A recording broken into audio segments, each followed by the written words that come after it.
Pada zaman dahulu, kerajaan Mataram dipimpin oleh Sunan Pakubuwono II.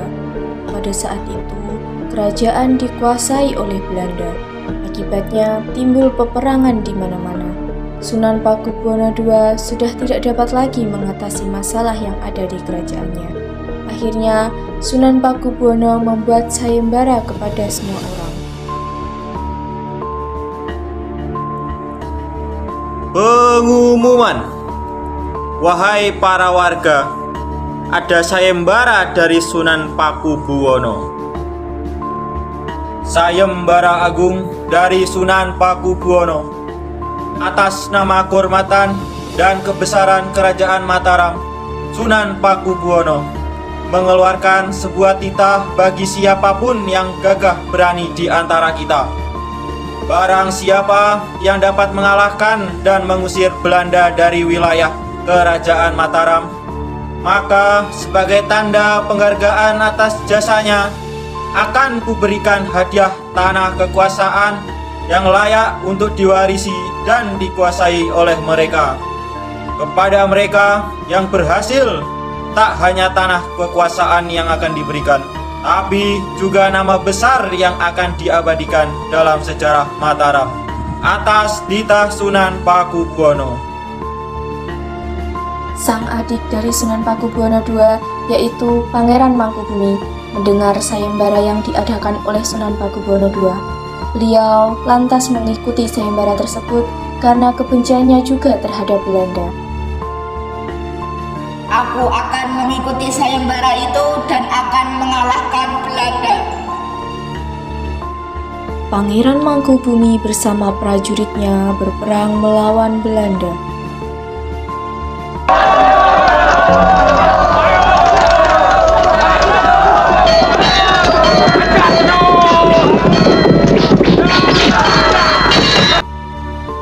Akhirnya, Pangeran Mangkubumi berhasil mengusir Belanda dari Kerajaan Mataram. Pangeran Mangkubumi segera ke Kerajaan Mataram menemui Sunan Pakubuwono II untuk menagih janji. Ketika Pangeran Mangkubumi bertemu dengan Sunan Pakubuwono II, tiba-tiba datanglah Patih Bringgalaya mempengaruhi Sunan Pakubuwono II agar membatalkan memberikan hadiah kepada Pangeran Mangkubumi.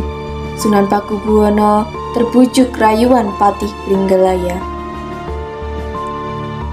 Wahai adikku, aku akan membatalkan hadiah dari sayembara itu. Pangeran Mangkubumi tahu jika semua ini ulah Patih Bringgalaya yang sudah bekerja sama dengan Belanda. Akibatnya, Pangeran Mangkubumi kecewa, marah, lalu menyatakan perang terhadap Belanda.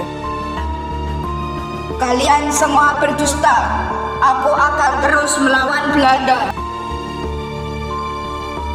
Pangeran Mangkubumi melakukan perang gerilya melawan Belanda. Semula, Pangeran Mangkubumi selalu menang dalam peperangan tersebut.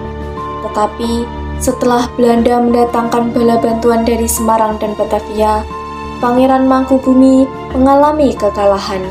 Kemudian, beliau dan prajuritnya menyusun strategi mundur.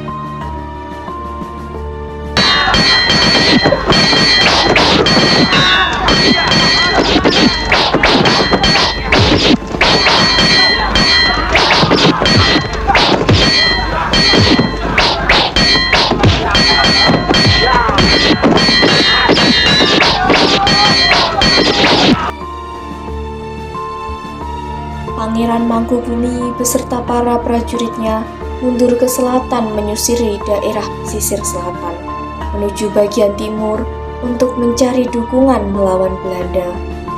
Dengan lemah lunglai, sampailah Pangeran Mangkubumi beserta para prajuritnya di daerah Pagerbumi. Pangeran Mangkubumi mengajak prajuritnya beristirahat sejenak guna melepas lelah. Pangeran Mangkubumi melihat Setro Ketipo membawa tempurung kelapa yang dikalungkan di lehernya. Pangeran Mangkubumi lantas memanggil Setro Ketipo. Hai Setro Ketipo, benda apa yang kau gantungan di lehermu? Tempurung kelapa, Pangeran.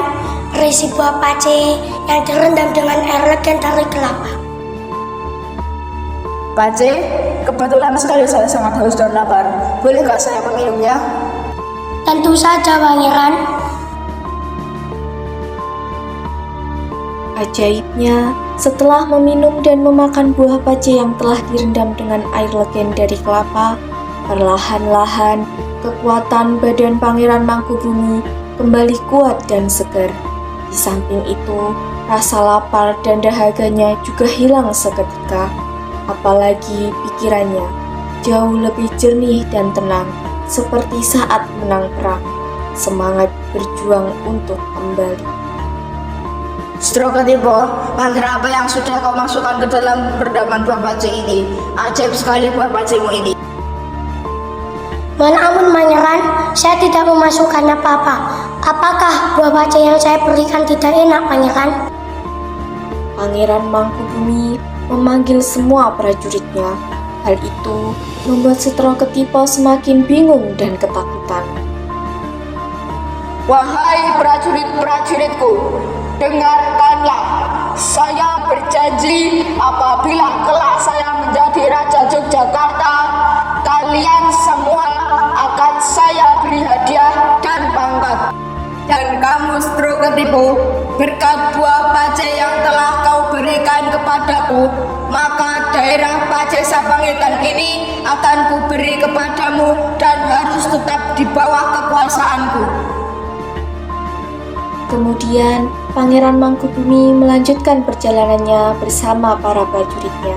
Kini, daerah yang dulunya dikenal sebagai Pace Sapangetan menjadi Kabupaten Pati.